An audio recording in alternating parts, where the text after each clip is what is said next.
दोस्तों स्टडी 91 के YouTube channel में आप सभी का बहुत बहुत स्वागत है। और दोस्तों हम लोग कवर कर रहे हैं खंड शिक्षा अधिकारी के लिए मॉक टेस्ट पेपर, ठीक है। और आज हम लोग मॉक टेस्ट नंबर 7 को कवर करने जा रहे हैं। ये 7 का पार्ट 1 है। दोस्तों आपके इस एग्जाम में खंड शिक्षा अधिकारी के परीक्षा में कुल 120 क्वेश्चन आना है, जिसमें से 30 क्वेश्चन मैथ का होगा और 90 क्वेश्चन जीएस का होगा, ठीक है।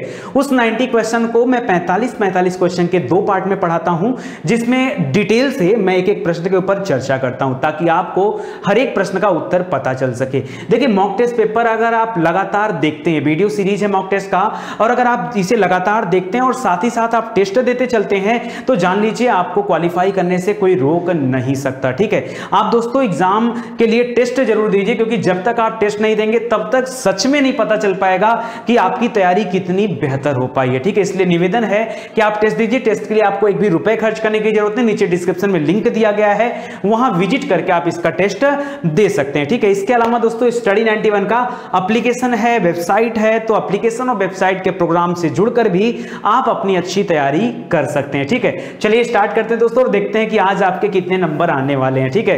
पेपर का लेवल थोड़ा सा और ज्यादा कठिन करके रखा हूं और जल्दी से आपको ये पेपर सॉल्व करना है। देखिए सबसे पहला क्वेश्चन ही शुरू हो रहा है कूट से। मैंने कहा था ना कि पेपर का लेवल टफ कैसे होगा, जब क्वेश्चन आएंगे कूट में, ठीक है। तो जल्दी से आपको बताना है कि कौन किससे संबंधित है।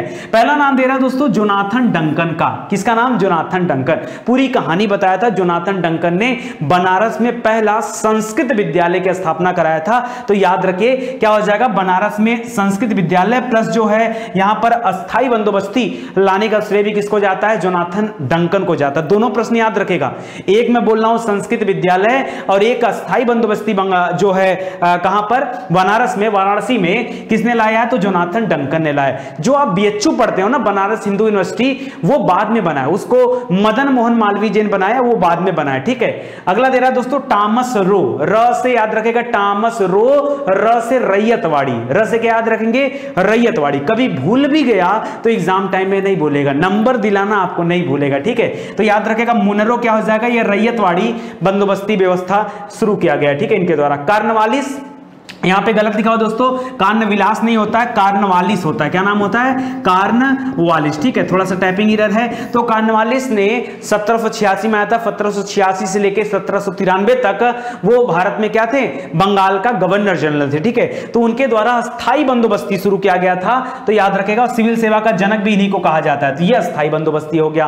बाकी हाल्ट मैकेंजी, तो मौसे मैकेंजी और मौसे महालवाड़ी, इसको भी याद रखेगा। तो बाकी आप मैचअप करा लेंगे, ठीक है। तो इसी तरह से याद रखेगा, इसी तरह के प्रश्न आपसे परीक्षा में पूछे जाते हैं। कुछ भाई बंधु को मैसेज आ रहा था, सर क्वेश्चन जो है आपका थोड़ा सा हटके है। देखिए ये क्वेश्चन जो है आपके एग्जाम के लिए जो इंपॉर्टेंट है वो मैं करा रहा हूं, ठीक है। तो अगर आप पढ़ेंगे तो आपको बड़ा ही मजा आने वाला है, ठीक है। चलो आगे बढ़ते हैं दोस्तों। आगे लिखे राष्ट्रपति का अध्यादेश अधिकतम कितनी अवधि के लिए लागू होता है? राष्ट्रपति जो अध्यादेश जारी करता है, पहले तो बताइए राष्ट्रपति अध्यादेश क्यों जारी करता है? पहला क्वेश्चन क्या है, क्यों जारी करता है, ठीक है। और आपको इससे संबंधित अनुच्छेद बताना है। तब पूरी कहानी सुनिएगा दोस्तों। जब कभी संसद सत्र में नहीं रहती है, ठीक है, संसद में 2 पार्ट होते हैं, लोकसभा और राज्यसभा। वैसे संसद हमेशा किसको मिलाकर बनती है? तो याद रखिए लोकसभा, ठीक है, राज्यसभा और राष्ट्रपति, इन तीनों को मिलाकर के दोस्तों संसद बनती है। बिना राष्ट्रपति के कभी संसद नहीं बन सकती, ठीक है। तो संसद किसे किसे मिलाकर बनती है? लोकसभा, राज्यसभा और राष्ट्रपति को मिलाकर के संसद का गठन होता है। तो इसको भी आप याद रखिएगा। अगला आपसे पूछ रहा दोस्तों कि जब कभी संसद में सत्र न चल रहा हो और अचानक से देश में किसी कानून की जरूरत पड़ जाए तो राष्ट्रपति अध्यादेश जारी करके कानून जो है बना सकता है, ठीक है। अध्यादेश जारी करके कानून बना सकता है, ठीक है। अब देखिए यहां पर अध्यादेश जो जारी किया जाता है वो अध्यादेश कब तक लागू रहता है? तो याद रखिए वो लागू रहता है कब तक? केवल, वैसे नॉर्मली इन जनरल देखा जाए तो केवल 6 सप्ताह के लिए लागू रहता है। लेकिन अब आप यहां पे रुकिए, बड़ा ध्यान से सुनिएगा दोस्तों। अगर मान लीजिए आज मान लीजिए, सपोज करिए आज कितना है? 12 अगस्त है, ठीक है। एक एग्जांपल दे रहा हूं आपको कि मान लीजिए 12 अगस्त 2020 को संसद का सत्र क्या हुआ? समाप्त हुआ, ठीक है। और 15 अगस्त को हमारे देश में एक नए जो है किसकी जरूरत पड़ गई? एक नए अध्यादेश की जरूरत पड़ गई, तो राष्ट्रपति अध्यादेश जारी कर देगा। अब याद रखिए संसद का सत्र अगर समाप्त हुआ तो संसद के द्वारा 6 महीना, अधिकतम 6 महीने के अंदर सत्र उनको करना जो है है अनिवार्य है, उसके बाहर नहीं, ठीक है। तो याद रखिए 2 सत्र में अधिकतम गैपिंग कितनी हो सकती है, तो 6 माह की गैपिंग हो सकती है। मान लीजिए कि संसद का जो सत्र समाप्त हुआ है वो 6 महीने के लिए समाप्त हो गया अधिकतम, क्योंकि आपसे क्या पूछा है अधिकतम, तो अधिकतम 6 महीने के लिए संसद में छुट्टी हो सकती है, यह सत्र बंद रह सकता है, लेकिन उसके बाद जो है आपको तुरंत जो है कराना पड़ेगा। तो 6 महीना वो हो जाएगा प्लस 6 सप्ताह आपका ये जो है वैलिडिटी होता है कब के लिए, कि अगर संसद सत्र शुरू हो गया है तो उस दिन से 6 सप्ताह का समय दिया जाता है कि इसके लिए कानून तैयार कर दिया जाए, अदरवाइज ये क्या हो जाएगा ऑटोमेटिक कैंसिल मान लिया जाएगा। तो इसका जो भी अध्यादेश आता है दोस्तों, इसके लिए जो अधिकतम समय सीमा है वो 6 महीना और 6 सप्ताह है। 6 सप्ताह कब, जब संसद सत्र चल रहा हो, ऐसे में 6 सप्ताह का समय होता है किसी अध्यादेश को कानून में बदलने के लिए, ठीक है। और 6 माह अधिकतम गैपिंग है, तो ज्यादातर लोग यहां 6 माह टिक करते हैं, मत करिएगा टिक। सही उत्तर है 6 माह 6 सप्ताह, याद रखिएगा, ठीक है। अच्छा, और जारी किसे करता अध्यादेश, तो ये बता दूं, ये अध्यादेश जारी करता अनुच्छेद 123 से। किससे, देखिए राज्यपाल भी अध्यादेश जारी करता है ना, तो दोनों का याद रखेगा। राष्ट्रपति अध्यादेश जारी करता है 123 से यानी 123 से, और राज्यपाल अध्यादेश जारी करता है 213 से, ठीक है। तो दोनों का आप याद रखेगा, इंपॉर्टेंट है, ठीक है। चलो आगे बढ़ते हैं दोस्तों।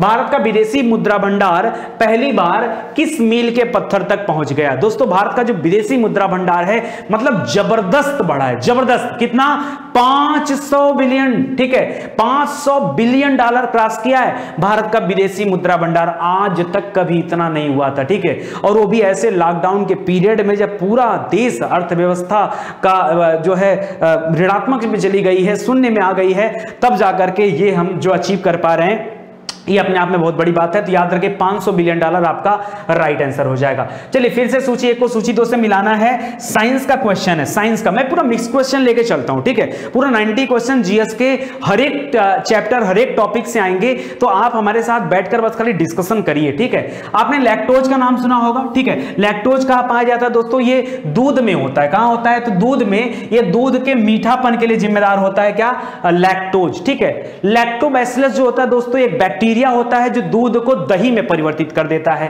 ठीक है। तो याद रखें लैक्टोबैसिलस ये बैक्टीरिया होता है, और दूध का दही में बदलना ये रासायनिक परिवर्तन है। ये आपसे केमिस्ट्री में पूछा जाता है, रासायनिक कौन सा परिवर्तन है, तो याद रखें रासायनिक परिवर्तन।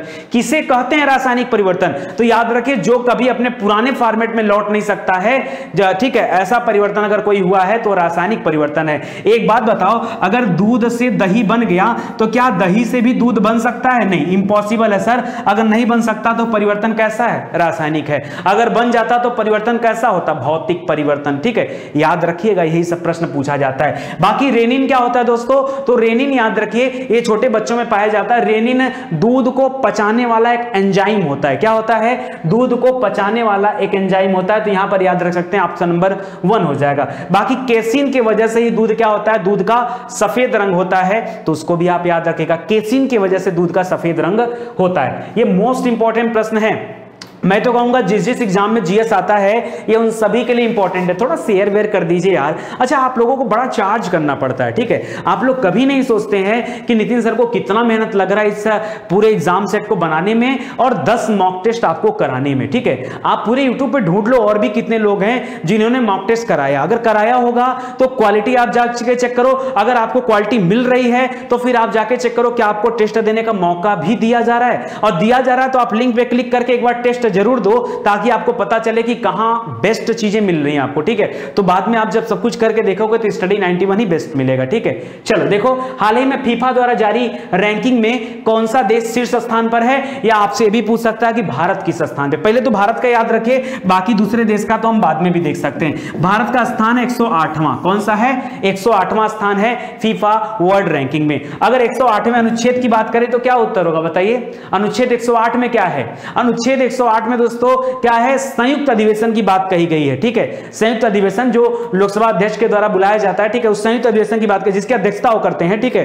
तो याद रखिएगा, बुलाया क्या, अध्यक्षता वो करते हैं, जिसमें लोकसभा और राज्यसभा आते हैं, ठीक है। तो याद रखिएगा, फिलहाल 108वीं रैंकिंग है फीफा द्वारा जारी रैंकिंग में भारत की। पहला स्थान किसका है दोस्तों, तो पहला स्थान है बेल्जियम का। ब्राजील भी मिलता जुलता नाम है, लेकिन ब्राजील का स्थान है तीसरा, ठीक है। तो पहला बेल्जियम है, दूसरा स्थान है फ्रांस का, तीसरा स्थान है ब्राजील का, 108वां स्थान है किसका, भारत का। इतनी बातें आप याद रखिएगा, ठीक है। चलिए, कुछ नदी दे रहा है, उनका उद्गम क्षेत्र कहां पर है ये आपको बताना, ठीक है। कूट वाले क्वेश्चन खूब ढेर सारे हैं, ध्यान दीजिएगा। लिख रहा है ब्रह्मगिरी की पहाड़ी, ब्रह्मगिरी की पहाड़ी से कौन नदी निकलती है, महाबलेश्वर से कौन सी निकलती है, वेरीनाग से कौन निकलती है, और छोटा नागपुर से। अब देखिए यहां सबसे आसान है वेरीनाग, ठीक है। वेरीनाग से निकलती दोस्तों कौन सी नदी, झेलम नदी। कौन सी नदी, झेलम नदी निकलती है, ठीक है। महाबलेश्वर से कौन नदी निकलती है दोस्तों, तो याद रखिएगा कृष्णा नदी निकलती है। छोटा नागपुर का पठार से कौन नदी निकलती है, रेखा नदी निकलती है। ब्रह्मगिरी की पहाड़ी से कौन निकलती है, कावेरी नदी निकलती है, ठीक है। इसके अलावा दोस्तों आपका त्र्यंबकेश्वर पहाड़ी से कौन नदी निकलती है, त्र्यंबकेश्वर, ठीक है। तो याद रखिएगा त्र्यंबकेश्वर भी कहा जाता है, त्र्यंबक पहाड़ी भी कहा जाता है, नासिक के पास में है, वहां पूछा जाता है। तो लिखिए, बताइए गोदावरी, कौन सी, गोदावरी नदी निकलती है, ठीक है। ये सब बताइए। गंगोत्री से गंगा नदी, यमुनोत्री से यमुना नदी, ठीक है। जनापा पहाड़ी महू के पास में है, ठीक है, वहां से आपका चंबल नदी, ठीक है। सब याद रखिए, नहीं याद करेंगे तो मजा नहीं आएगा। बाकी सेट मैं नहीं कराऊंगा, सेट करने की जिम्मेदारी आपकी है। फिर से मिलान करना है यार, पता है आपके लिए बनवा तो देता हूं मैं, लेकिन बाद में हमें ही भारी पड़ जाता है। क्यों, बहुत ज्यादा टाइम लगता है इसको डिस्क्राइब करने में। सुनो ध्यान से, सबसे आसान है विश्व पर्यावरण दिवस, हर बच्चे को पता है 5 जून को मनाया जाता है, ये सबको पता है। तो पहले जो पता है आप उसी को टिक कर लो, 5 जून को ये मनाया जाता है, ठीक है। बाल श्रम विरोधी दिवस कब मनाया जाता है दोस्तों, 12 तारीख को मनाया जाता है, ये भी ज्यादातर लोगों को पता होगा, ठीक है। अब यहीं से मैच करा लो कि बी का ए हो जाएगा, बी का ए, ठीक है। बी वाला ए पे चला जाएगा, 1 मिनट, दूसरे का पहले पे ना, तो बीच में ये कहां लिखा है, यहां पर लिखा, मतलब ये उत्तर सही होने वाला, ठीक है।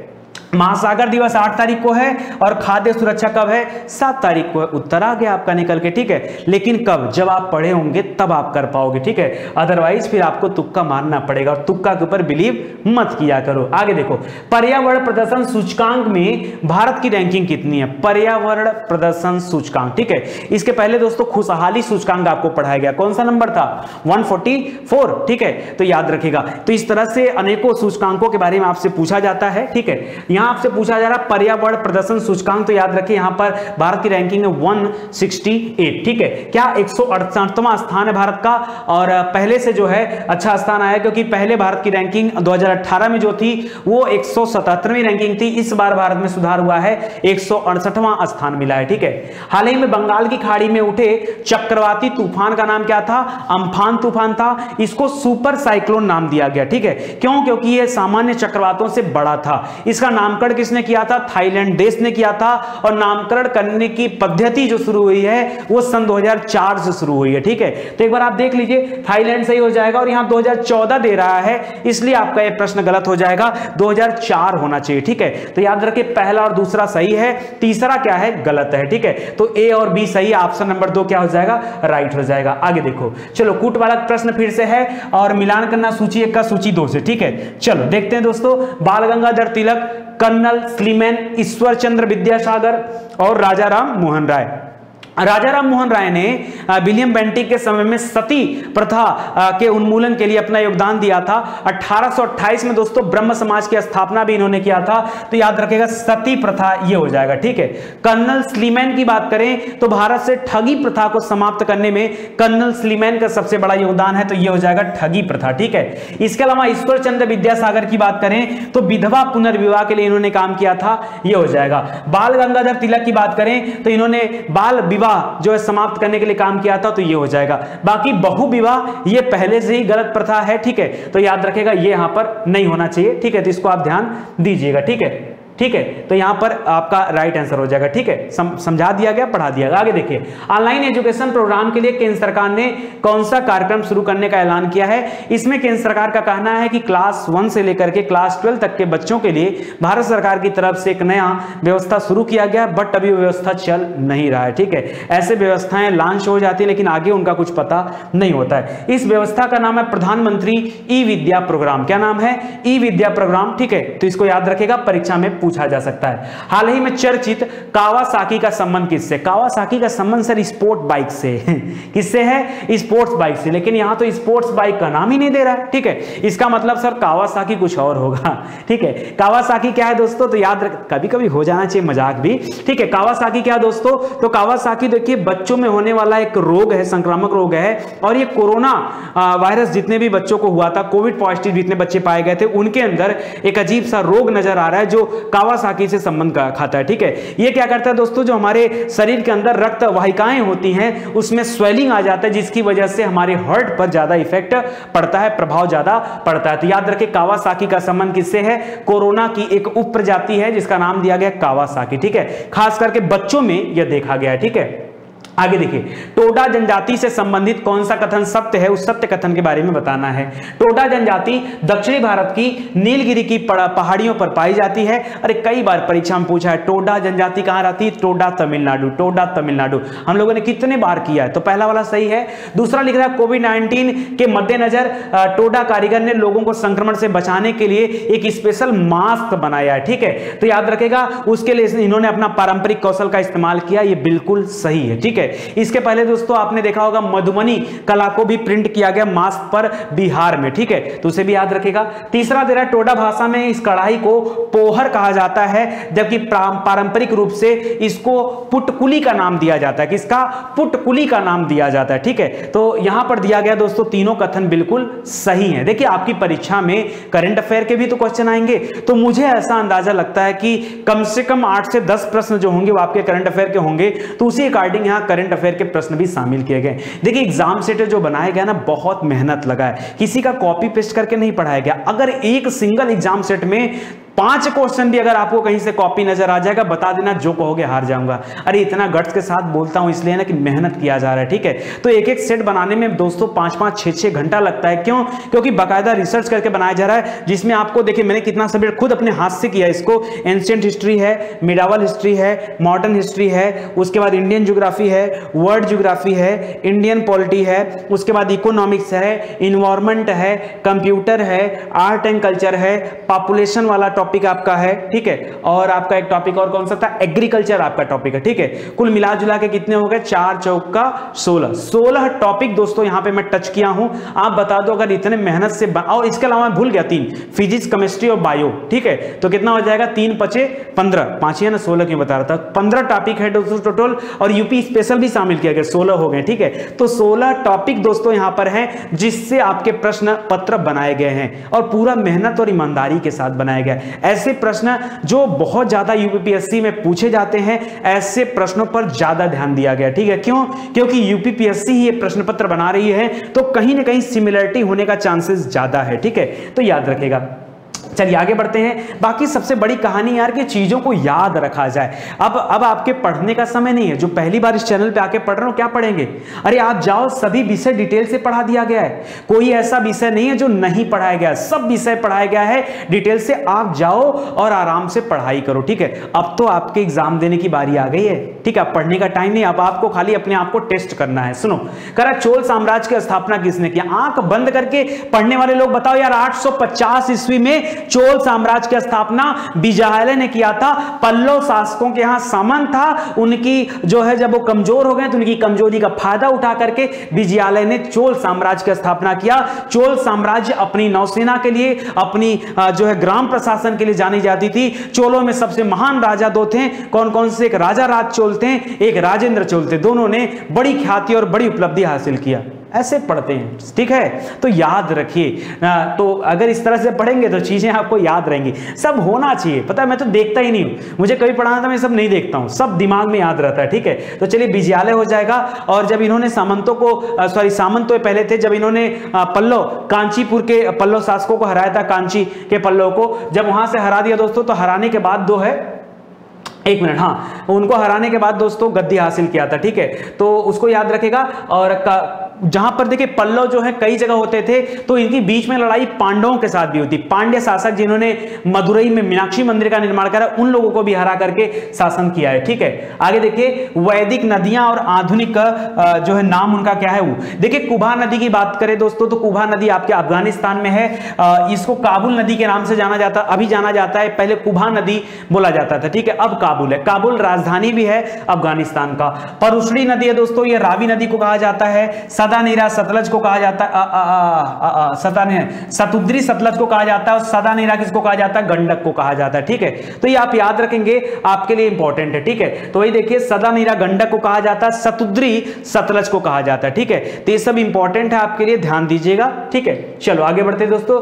जीआई टैग के संदर्भ में आपको पुष्टि करना है। लिख रहा हाल ही में सोहराई खोर पेंटिंग को जीआई टैग मिला, यह बिहार की प्रसिद्ध पेंटिंग है। मार तो गोली उड़ जाए कसम से, सोहराई खोर पेंटिंग बिहार की है, मधुबनी कला बिहार का है। सोहराई खोर पेंटिंग जो है ये झारखंड का है। ठीक है, झारखंड याद रखेगा। सोहराई खोर पेंटिंग कहां का है, झारखंड का। पहला क्वेश्चन गलत दे रहा है, पहला क्वेश्चन नहीं, पहला कथन गलत दे रहा है। ठीक है, और अगर मैं बात करूं वहां की, बिहार की, तो बिहार में मगही पान है, जर्दालू आम है, कतन्नी चावल है, शाही लीची है, सिलाव खाजा, ये सब है ना यार, बिहार के तमाम प्रोडक्ट हैं। ठीक है, तो याद रखिए उसको। आगे देखिए, तेलंगाना के तेलिया रुमाल को भी भौगोलिक संकेतक मिला है। हाँ, तो ये सही है कि तेलंगाना करो, तमिलनाडु मत कहिएगा, तेलंगाना का ये रुमाल है तेलिया रुमाल। ठीक है, तो ऑप्शन नंबर 2 केवल सही हो जाएगा, केवल 2 सही है। ठीक है, ये देखिए, तो ठीक है, आपका राइट आंसर हो जाएगा। धारणीय कृषि का अर्थ क्या है, सस्टेनेबल एग्रीकल्चर का मतलब क्या होता है, धारणीय कृषि। ठीक है, देखिए धारणीय कृषि जैसे सस्टेनेबल डेवलपमेंट की बात आती है,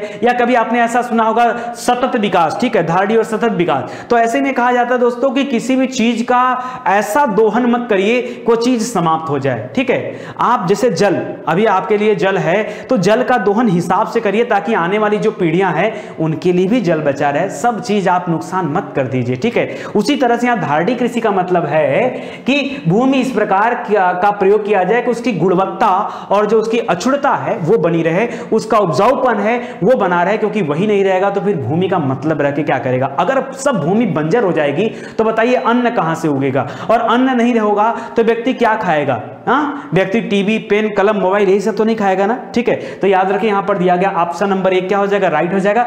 अब यहां पे बाकी ऑप्शन क्या पढ़ें। ठीक है, सिंपल क्वेश्चन है बच्चों वाला। आगे देखिए, भारत सरकार द्वारा घोषित एबीसी सूचकांक का संबंध है। अच्छा देखिए, बहुत सारे लोगों को यह भी लग रहा होगा कि सर बड़ा आसान क्वेश्चन है। लगेगा भैया, लगेगा, आपको बड़ा आसान क्वेश्चन लगेगा। उसका 2 रीजन है, 2 रीजन है आसान लगने का। पहला रीजन तो हो सकता है कि आप बहुत लंबे अरसे से स्टडी 91 से जुड़े हैं, तो नया क्वेश्चन कहां से लाया जाए, कबीरदास से बात करना पड़ेगा तब नया क्वेश्चन मिलेगा। तो नया क्वेश्चन मिलने वाला नहीं है, सब आपको याद महसूस हो रहा होगा। दूसरा, एक और टाइप के लोग हैं जिनको ये सभी याद होगा। क्यों दोस्तों, कलम नहीं उठा के पेपर नहीं सॉल्व करेंगे, वो दूर से देखेंगे। जैसे आप कभी पीसेस का पेपर दो, ठीक है, तो पीसेस का पेपर जब किसी को ले जाके दिखाएंगे ना, तो सामने वाला क्या डायलॉग देता, बड़ा आसान पेपर है, इस वक्त पूछा ही नहीं कुछ यार, देखो इसका ये उत्तर होगा, इसका ये उत्तर, और निकाल लिए होते एग्जाम निकाल लिए होते। भाई आपने जनरली देखा है ना, तो ऐसे लोग ऐसे ही होते हैं। और जब उसी व्यक्ति को जब एग्जाम में बैठा दिया जाता है, फिर सिट्टी पिट्टी गुम हो जाती है। ठीक है, तो ऐसे, यानी बाकी कुछ लोगों को लग रहा होगा नितिन सर पढ़ा रहे हैं तो उनको महसूस हो रहा है यार सारा आसान क्वेश्चन है बच्चों वाला।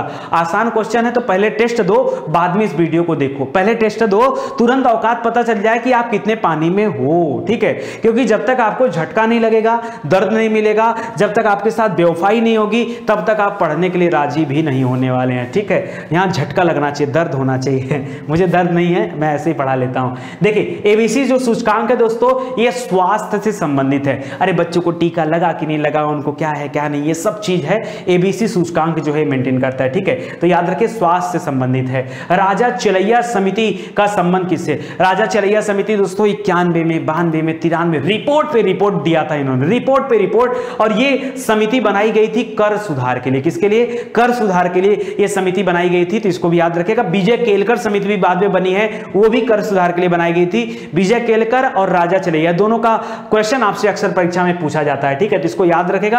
अब बाद में मत कहिएगा कि नितिन सर ने नहीं पढ़ाया। ठीक है, भारतीय औद्योगिक वित्त निगम को हम किस रूप में जानते हैं, भारतीय औद्योगिक वित्त निगम। देखिए नाम से लग रहा, वित्त निगम लोगों को फाइनेंस प्रोवाइड करेगा, पैसा देगा। ठीक है, तो वित्त निगम है, तो यहां देखिए एक व्यापारिक बैंक, एक विकास बैंक, एक नाम में लिखा औद्योगिक बैंक। पूछते क्यों है यार, हर चीज पूछने पुतर जाते हो। यहां लिखा औद्योगिक, औद्योगिक से औद्योगिक मैच करा लो, या क्या है एक औद्योगिक बैंक, क्या पूछते हो। ठीक है, क्या दे दिया यहां पर, एक विकास बैंक नहीं, विकास बैंक मत करिएगा दोस्तों, यहां पे औद्योगिक बैंक करिएगा, ठीक है। लेकिन आप बोल भी सकते हो, यह देखिए औद्योगिक बैंक और विकास बैंक में छोटा सा अंतर होता है। यहां पे फिलहाल दोनों ऑप्शन नहीं देना चाहिए, क्योंकि इस तरह का ऑप्शन देंगे तो लोग क्या करेंगे, कोर्ट में जाके चैलेंज करेंगे, ठीक है। इसी तरह के प्रश्न पर लोगों को डाउट होता है। मैं आपको कहानी समझा दे रहा हूं कि विकास बैंक और औद्योगिक बैंक में होता क्या है। औद्योगिक बैंक एक ऐसा बैंक होता है, ठीक है, जो औद्योगिक क्षेत्र में लोगों को क्या करे, फंड प्रोवाइड करे। जैसे आपने जो है आपने नाम सुना होगा आईडीबीआई वगैरह का, आपने नाम सुना होगा जो है उसका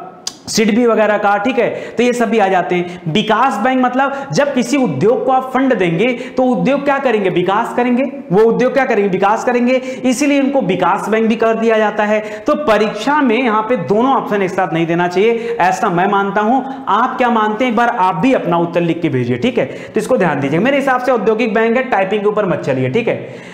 स्वतंत्र भारत की प्रथम औद्योगिक नीति की घोषणा कब किया गया, ठीक है। पहली औद्योगिक नीति भारत में कब आई थी, तो याद रखें पहली औद्योगिक नीति आजादी के ठीक एक साल बाद आई थी, 1948 में। हमारा देश 47 में आजाद हुआ, 15 अगस्त 1947 को।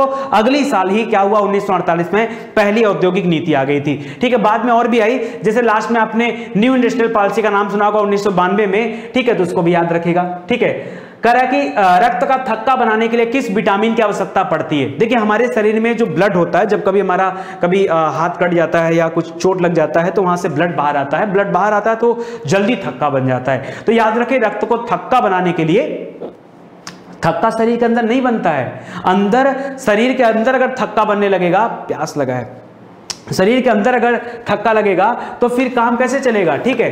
कैसे काम चलेगा, नहीं काम हो पाएगा, ठीक है, गड़बड़ हो जाएगा, व्यक्ति तुरंत डेड कर जाएगा, ठीक है। क्यों, क्योंकि ब्लड जो होता है ना, ये गंदे खून आते रहते हैं और जो फिल्टर होके जो शुद्ध खून होता है वो जो है दूसरे स्थानों तक जाता रहता है।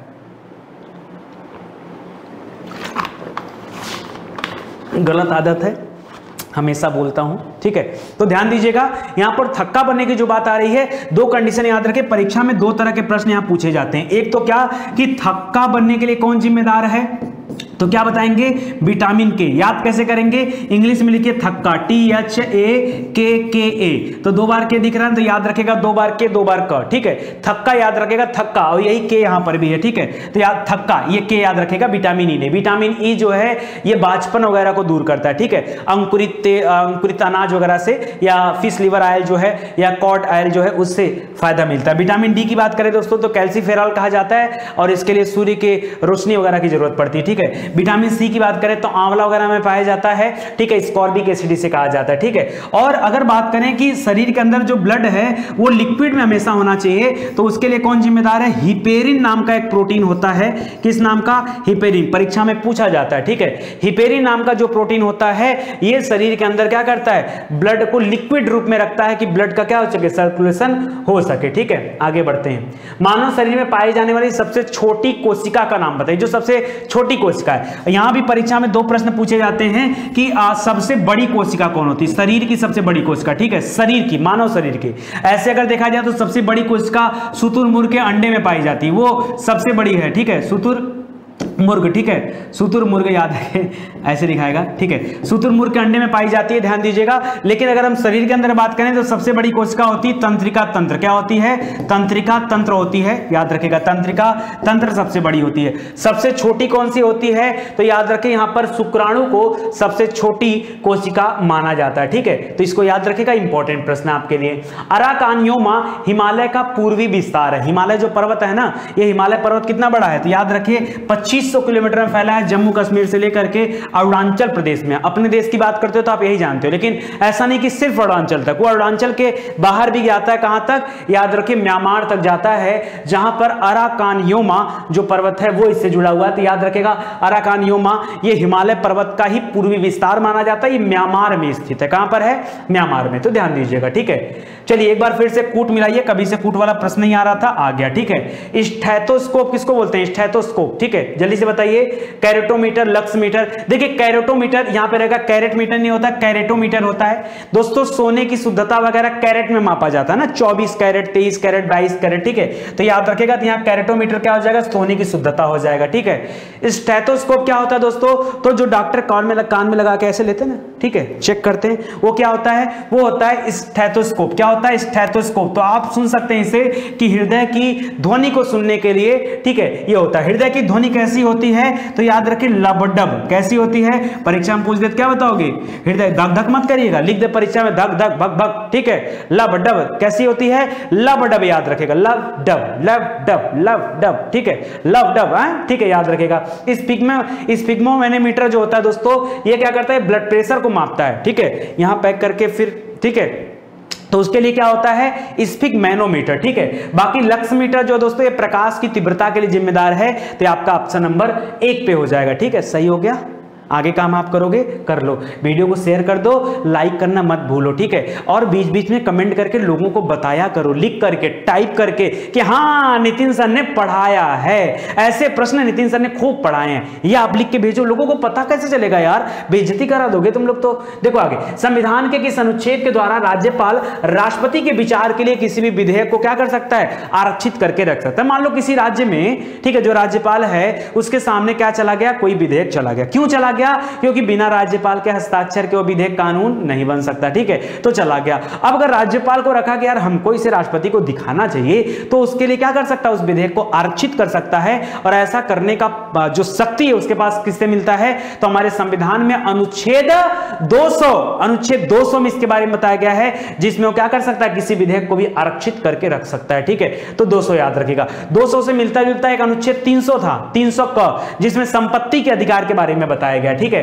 तो याद रखेगा, निम्नलिखित में से कौन सा अनुच्छेद संसद को राज्य सूची के विषय पर कानून बनाने का अधिकार देता है। राज्य सूची के विषय पर संसद कानून बना सकती है, ठीक है। तो ये अधिकार जो उसको कौन, वैसे तो राज्य जो होती है, सूची होती है, उस पर राज्य सरकार ही कानून बनाती है, लेकिन मौका आने पर, कभी काम पड़ने पर संसद भी बना सकती है। और इसके लिए क्या है, 249 अनुच्छेद 249 जो है वो उसके थ्रू कानून बनाया जाता है, ठीक है। तो याद रखिए, ऑल इंडिया ट्रेड यूनियन की स्थापना किसने किया। गलत करके आओ, गलत करके आओ, गलत करने में तो आप माहिर आदमी हो, ठीक है, करो गलत, कोई भरोसा नहीं, गलत कर भी सकते हो। ऑल इंडिया ट्रेड यूनियन जो था दोस्तों, ऑल इंडिया ट्रेड यूनियन के संस्थापक की बात हो रही, ठीक है। देखिए अध्यक्ष अलग थे, संस्थापक अलग थे, महामंत्री अलग थे, यही आपको ध्यान देना है, ठीक है। तो याद रखिए, इनका नाम है दोस्तों, क्या नाम है, नारायण मल्हार जोशी। क्या नाम है, एनएम जोशी। वैसे मैं देखा अचानक से, तो याद रखिए एनएम जोशी ज्यादातर लिखा रहता है, ऐसे लिखा रहता है एनएम जोशी, ठीक है। तो याद रखेगा, और पूरा नाम इनका क्या है, नारायण मल्हार जोशी, ठीक है। इसी तरह से दोस्तों एनजी रंगा है, इनको किसानों का पितामह कहा जाता है, एनजी रंगा साहब को, ठीक है। तो याद रखेगा, दीनबंधु मित्र के बारे में पता ही होगा आपको पहले से, और जवाहरलाल नेहरू के बारे में आप जानते हैं, ठीक है। अच्छा, अगर मैं अध्यक्ष की बात करूं दोस्तों, तो पहले अध्यक्ष कौन थे, लाला लाजपत राय जी थे। 1920 में इन्होंने अध्यक्षता किया था। और इसके अलावा इसके महामंत्री कौन थे, तो महामंत्री याद रखेगा, इनके महामंत्री का नाम था दीवान चमन लाल, ठीक है, तो उसको भी याद रखेगा आप, ठीक है। संविधान सभा के कानूनी सलाहकार कौन थे, गलती से भीमराव अंबेडकर मत टिक करिएगा, भीमराव अंबेडकर ज्यादा लोग टिक कर देते हैं, ठीक है। भीमराव अंबेडकर याद रखिए प्रारूप समिति के अध्यक्ष थे, ठीक है। और राजेंद्र प्रसाद जी संविधान सभा के अध्यक्ष थे, ठीक है, संविधान सभा के अध्यक्ष थे, ठीक है। और कानूनी सलाहकार कौन था, तो बीएन राव थे, ठीक है, कानूनी सलाहकार थे, ठीक है। तो इसको आप याद रखेगा, बड़ा इंपॉर्टेंट आपके लिए। चलो आगे बढ़ते हैं दोस्तों। करा कौन सा यात्री किस देश से आया था, आपको बताना है। और आपको बता, सीधे सीधे मिलान नहीं करना है, मिलान करना था तो भी कर देते। नूनीज, नूनीज क्या था दोस्तों, याद रखें, नूनीज एक पुर्तगाली व्यक्ति था। मिलान कर दीजिए जल्दी से। अब्दुल रज्जाक कहां से आया था, ये फारस से आया था, अब्दुल रज्जाक। निकोलो कोंटी कहां से आया था, ये इटली से आया था। तो इटली को इतालवी भी बोला जाता है, ठीक है, इतावली लिख दिया ना, इतालवी बोला जाता है, तो याद रखेगा। तो यहां पे अच्छा ये वाला दे दिया ऑप्शन, ठीक है, मिलान नहीं करना, आपको बताना कौन सही। तो लिखा है, लिखिए केवल 3 सही है भाई, पहला दूसरा तो गलत हो जाएगा ना, सामने सामने नहीं दिया है, ठीक है। तो इसको याद रखेगा, आगे बढ़िए। अच्छा, किसके समय में आया था दोस्तों, तो याद रखेगा, जो निकोलो कोंटी था, ये विजयनगर साम्राज्य की यात्रा किया था, ठीक है। तो याद रखेगा 1420 के आसपास में। बाकी नूनीज जो था वो भी विजयनगर की यात्रा किया था। अब्दुल रज्जाक भी विजयनगर आया था, लेकिन ये देवराव द्वितीय के समय में आया था, ठीक है। मरकत द्वीप, जिसे एमराल्ड द्वीप के नाम से जानते हैं, ये कहां पर है? मरकत द्वीप कहां पर है दोस्तों? तो अंडमान निकोबार में है। कहां पर? अंडमान निकोबार में नहीं, अंडमान निकोबार को ही क्या कहा जाता था एक जमाने में? मरकत द्वीप या एमराल्ड आइलैंड के नाम से जाना जाता था। इसी अंडमान निकोबार में क्या है? आपका इंदिरा पॉइंट स्थित है, जो भारत का सबसे दक्षिणतम बिंदु है। क्या है? सबसे दक्षिणतम बिंदु है इंदिरा पॉइंट। इंदिरा पॉइंट का भी पहले का नाम क्या था? पिग्मेलियन पॉइंट था। क्या नाम था? Pygmalion point. ठीक है, पहले इसका नाम पिग्मेलियन पॉइंट था, एक नाम इसका और था पार्सन पॉइंट। ठीक है, पार्सन पॉइंट, तो भी याद रखिएगा, इंपॉर्टेंट है। परीक्षा में कब कहां क्या पूछ दे कुछ गारंटी नहीं है। ठीक है, चलो आगे बढ़ते हैं दोस्तों। आगे देखिए, प्रकाशिक तंतु निम्न में से किस सिद्धांत पर काम करता है? प्रकाशिक तंतु, ठीक है, ऑप्टिकल फाइबर केबल जो होता है OFC, पूछता है OFC का फुल फॉर्म क्या है? आजकल वायर में OFC वायर का इस्तेमाल किया जा रहा है। ठीक है, तो याद रखिए, इसमें ऑप्टिकल फाइबर केबल होता है, इसमें प्रकाश तंतुओं का इस्तेमाल होता है जो पूर्ण आंतरिक परावर्तन पर काम करता है। ठीक है, और इसमें बहुत फास्ट जो है वो डेटा का ट्रांसमिशन होता है एक स्थान से दूसरे स्थान पर। तो पहला वाला ऑप्शन आपका राइट हो जाएगा। निम्नलिखित में से कौन एक वेब ब्राउजर नहीं है? वेब ब्राउजर क्या होता है? अरे वेब ब्राउजर वही होता है जिसमें जाकर के आप क्या चलाते हो? इंटरनेट चलाते हो। जैसे अगर मैं बात करता हूं इंटरनेट एक्सप्लोरर की, मोजिला फायरफॉक्स की, क्रोम की, गूगल क्रोम की, या फिर ओपेरा मिनी की बात कर दूं, ठीक है, तो ये सभी क्या होता है दोस्तों? ये सब याद रखिए ब्राउजर है। मैप रेड्यूस जो है ब्राउजर नहीं है। तो याद रखिए, आपसे पूछा है कौन सा नहीं है, तो क्या बताएंगे? मैप रेड्यूस नहीं है। ऑप्शन नंबर 1 क्या हो जाएगा? राइट आंसर हो जाएगा। एटीएम का संक्षिप्त नाम क्या है? एटीएम का संक्षिप्त नाम, ठीक है, जल्दी बताइए। Automated teller machine. ठीक है, टेलर मशीन करिएगा, टेलर मशीन। ठीक है, टेलर तो वो सिलाई वाला नहीं होता है, ये ऑटोमेटेड टेलर मशीन इसका नाम है, तो याद रखिएगा। ठीक है, 2011 में देश में निम्नलिखित राज्यों में से सबसे कम साक्षरता दर थी, तो बिहार में सबसे कम साक्षरता दर थी। और ऐसे केंद्रशासित प्रदेशों की बात करें तो दादरा नगर हवेली की सबसे कम साक्षरता थी, और सबसे ज्यादा कहां की थी? तो केरल की थी। ये सब याद रखिए, परीक्षा में भाई कहीं से कुछ भी देगा। ठीक है, तो याद रखिएगा। निम्नलिखित में से कौन सा विस्फोटक पदार्थ नहीं है? विस्फोटक में TNT, TNG सब आ जाता है सब। ठीक है, जैसे ट्राइनाइट्रोटाइलिन, ये भी विस्फोटक है। RDX है, वो भी विस्फोटक है। डाइनाइट्रोग्लिसरीन, ग्लिसरीन जहां जहां देखिए सब विस्फोटक है। ठीक है, साइक्लो ट्राइमेथिलीन, ट्राइनाइट्रोमेन ये भी है, और नाइट्रोक्लोरोफॉर्म ये नहीं है। याद रखिए, वैसे क्लोरोफॉर्म का नाम आपने सुना होगा, वो बेहोशी के लिए दिया जाता है क्लोरोफॉर्म। ठीक है, आपने देखा होगा पहले लोग रुमाल लगा कर आदमी बेहोश हो गया। ठीक है, क्लोरोफॉर्म का इस्तेमाल करते थे। यहां नाइट्रोक्लोरोफॉर्म क्या होगा? ये विस्फोटक पदार्थ नहीं है, बाकी ऊपर का 3 विस्फोटक है। कांसा मिश्र धातु होता है, तो याद रखिए कांसा, काफी आसान क्वेश्चन है बट बहुत कंफ्यूजन में रहते हैं आप लोग। ठीक है, तो याद रखिए दोस्तों, कांसा जो है ये तांबा और टीन को मिलाकर के बनता है। याद है दोस्तों, आपने ताम्र पाषाण काल का नाम सुना होगा, ये सबसे पुराने समय में था। ठीक है, ताम्र पाषाण काल, बाद में इसी तांबे के साथ लोगों ने टीन का इस्तेमाल किया और क्या बना दिया? कांसा बना दिया। तो जब आप पढ़ते हो दोस्तों क्या हड़प्पा कालीन व्यवस्था के बारे में, तो वहां कांस्य युगीन सभ्यता के बारे में पढ़ते हो, जबकि उसके पहले आप पढ़ते हो किसके बारे में? पूरा पाषाण काल। जब आप पढ़ते हो पूरा पाषाण काल, मध्य पाषाण काल, नव पाषाण काल, और नव पाषाण काल के बाद ताम्र पाषाण काल। ठीक है, तो वहां ताम्र पढ़ते हो, तो याद रखेगा यही तांबा टीन आ जाएगा। कभी भी अगर इसी तांबा के साथ जस्ता मिला दिया जाएगा तो जब 2 त और आ जाएगा तो यहां भी त बन जाएगा। ठीक है, बशर्ते नाम क्या हो जाएगा? पीतल। तो याद रखेगा, पीतल में तल, जस्ता में त और तांबा में त। हो सकता है मेरा छोटा सा क्लू आपको एग्जाम में एक नंबर दिला दे और आप फिर कहोगे कि नितिन सर ने बताया था, तभी तो याद है। ठीक है, तो त याद रखेगा, जिनको रट्टा मारना है मार लें इसे। ठीक है, चलो आगे बढ़ते हैं दोस्तों, आगे देखते हैं। कर जल जो साबुन में लगाने पर अच्छा झाग नहीं बनाता, ऐसा जल क्या कहलाता है? खारा पानी होगा। खारा पानी होगा तभी तो झाग नहीं बनता है, तो याद रखेगा। ठीक है, उसको कठोर जल भी कर सकते हैं, तभी झाग नहीं बनता। मृदु जल में खूब झाग बनता है। कठोर जल, अब कठोर जल का नाम ना दे करके भारी जल दे रहा है, गलती मत करिएगा दोस्तों। भारी जो शब्द है गलत है, अगर कठोर जल ऑप्शन में देता, ठीक है, तब तो कठोर जल आपका राइट आंसर हो जाता। भारी जल इसलिए नहीं होगा कि भारी जल को D2O बोला जाता है। ठीक है, ड्यूटेरियम ऑक्साइड बोला जाता है, तो भारी जल कभी उत्तर नहीं हो पाएगा। खारा पानी आप बोल सकते हो, क्योंकि जो समुद्री जल होता है वो खारा होता है, वो कठोर जल भी होता है, इसलिए उसमें झाग नहीं बनता है। ठीक है, तो याद रखेगा। आगे बढ़ते हैं। किस मुगल शासक के आदेश पर सिखों के 5वें गुरु अर्जुन देव जी का क्या कर दिया गया था? हत्या कर दिया गया था। तो उस समय जहांगीर गद्दी पर बैठा था। ठीक है, जहांगीर के पिताजी ने, सोचिए, जो अकबर थे, अकबर ने वहां पर जो गुरुद्वारा है, ठीक है, अमृतसर में, ठीक है, वहां के लिए जमीन दिलाई और उसके पुत्र ने क्या किया, 5वें गुरु को ही मार दिया। ठीक है, तो याद रखेगा जहांगीर ने क्या किया था, 5वें गुरु की हत्या करवा दिया था। औरंगजेब ने भी हत्या करवाया है, बट वो 10वें गुरु का हत्या करवाया है, तो उसको भी याद रखेगा। भारी पानी का खोज किसने किया, D2O का, ड्यूटेरियम ऑक्साइड का खोज किसने किया था दोस्तों, तो याद रखिए यूरे नाम के एक वैज्ञानिक ने किया था, यूरे नाम था, यूरे आपका राइट आंसर हो जाएगा। 2011 की जनगणना के आधार पर उत्तर प्रदेश राज्य का जनसंख्या घनत्व कितना था, तो देखिए उत्तर प्रदेश का जो जनसंख्या घनत्व है वो 829 प्रति वर्ग किलोमीटर है। ठीक है, 829 लोग रहते हैं, ठीक है, प्रति वर्ग किलोमीटर में जनसंख्या घनत्व है। जनगणना 2011 के अनंतिम नहीं, अंतिम होना चाहिए, अंतिम आंकड़ों के अनुसार उत्तर प्रदेश में बालिकाओं की संख्या प्रति 1000 पे कितना है, केवल 902। ठीक है, कितना, 902, बालिकाओं की संख्या 902 है। 1000 के ऊपर कहां पर है, तो केरल में जो आंकड़ा है वो 1000 के ऊपर है। ठीक है, केचुआ कृषकों का परम मित्र होता है, ठीक है, परम हितैषी होता है, क्योंकि केचुआ जो होता है दोस्तों वो खेतों में क्या करता है, छिद्र कर देता है, जिसकी वजह से वायुमंडल की नाइट्रोजन उस छिद्र से अंदर पहुंच जाती है, तो मिट्टी में जाकर वो मिल जाती है। ठीक है, नहीं तो अलग से यूरिया दोगे, यूरिया में 46% नाइट्रोजन होता है, याद रखिएगा। ठीक है, तो यहां देखिए दे रहा है, करा वायुमंडल में उपस्थित नाइट्रोजन का स्थिरीकरण करता है, सही है, पहला ऑप्शन ही सही है। ठीक है, कैसे, क्योंकि जो छिद्र बनता है। दूसरा भी पढ़ लीजिए,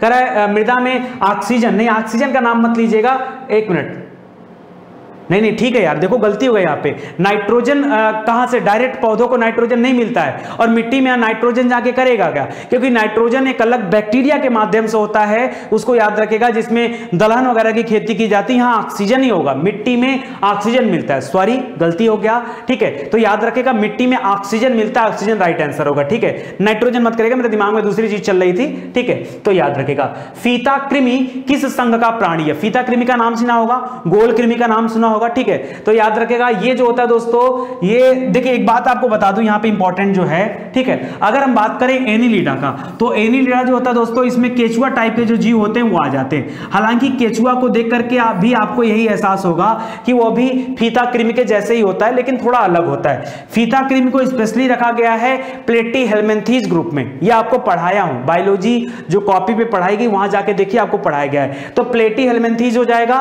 और अगर केचुआ पूछता तो कहां चला जाता, तब आ जाता आपका एनेलिडा। ठीक है, एम्फीबिया और मोलस्का की बात करें दोस्तों, तो एम्फीबिया में क्या आता है, जो उभयचर वाले जीव होते हैं, जो उभयचर मतलब जो जल और थल दोनों पे रहते हैं, जैसे आपका मेढक वगैरह हो गया। ठीक है, अजगर हो गया, अजगर पानी में भी रहता है और बाहर भी रहता है, तो ये सब एम्फीबिया में आ जाता है। हालांकि अजगर को सरीसृप ग्रुप में रखा जाता है, बट यहां पर केवल उभयचरों का नाम आता है। और मोलस्का आप जानते हैं दोस्तों, एक कशेरुकी और कशेरुकी प्राणियों का दूसरा सबसे बड़ा संघ माना जाता है। इनमें से किस आधुनिक मानव का सीधा, कौन सा आधुनिक मानव का सीधा पूर्वज माना जाता है, जैसे हम हैं तो हमें अगर ऑप्शन में आता है तो आदमी बोलता है होमोसेपियंस, नहीं होमोसेपियंस अलग बात है, यहां पर आपका क्या होगा, होमो इरेक्टस। हमारे जो सबसे नजदीक में जो मानव था वो कौन था, होमो इरेक्टस था, तो होमो इरेक्टस आप याद रखिएगा। ठीक है, तो पहले वाले पार्ट के लिए बस इतना ही काफी है।